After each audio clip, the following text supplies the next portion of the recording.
This is the story of the United Nations and what the UN stands for.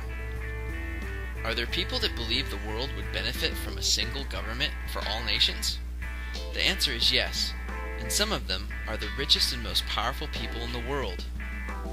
Is there a name for this one world government system? Well, there have actually been several names for it. From the obvious, like one world government, to global government, or global governance, to more convoluted names, like the New World Order. This is the story of how these powerful people have already moved to create the framework for their global government. This framework is called the United Nations, or the UN. Most people are good-hearted and can't believe that others could want an all-controlling, single world government. So let's look at a few of these powerful people referring to the New World Order, or NWO, in their own words. In 1939, H.G. Wells published a book on the subject called The New World Order. And in his book, he wrote, quote, "Countless people will hate the New World Order and will die protesting against it." David Rockefeller wrote about global government on page 405 of his memoirs.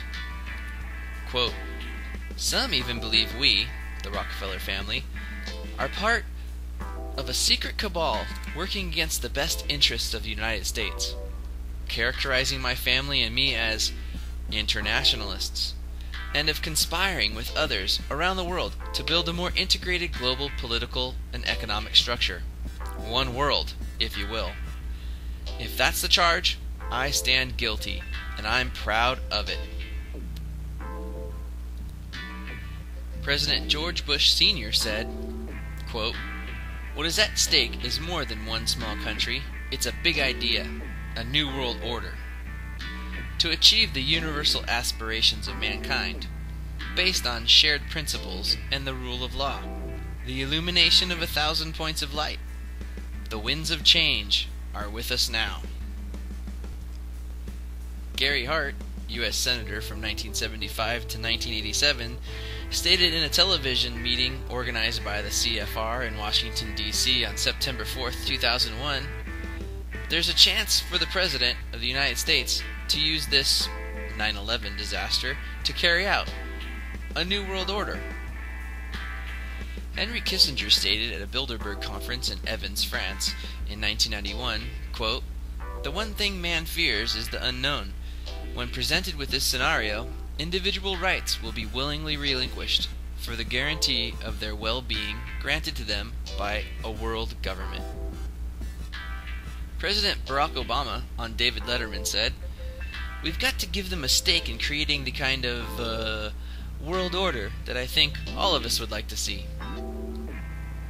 Most recently, while delivering the keynote address at the Export-Import Bank Conference in Washington, D.C. on last Friday, April 15th, 2013, Vice President Biden stated, quote, "The affirmative task we have now is to create a new world order," unquote.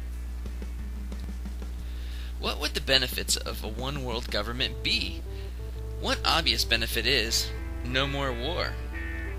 Are there drawbacks to a new world order and benefits of national sovereignty? Well, what happens when the leader of the one world government is a totalitarian dictator like Hitler, Mao, or Stalin? One of the huge problems with the one world government, or the NWO, is that there will be no other sovereign nations to remove that tyrant dictator.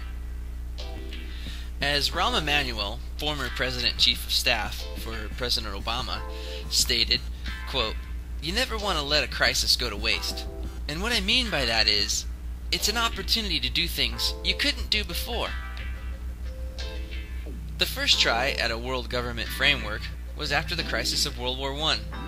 This was known as the League of Nations.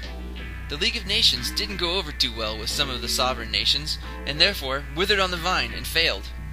The second try at a world government framework was after the crisis of World War II. This is how we ended up with the United Nations. And who donated the land in New York City where the UN currently sits? Remember the unashamed New World Order globalist David Rockefeller? Well, he's the one. Think that this is a coincidence? Well, that's up for you to decide.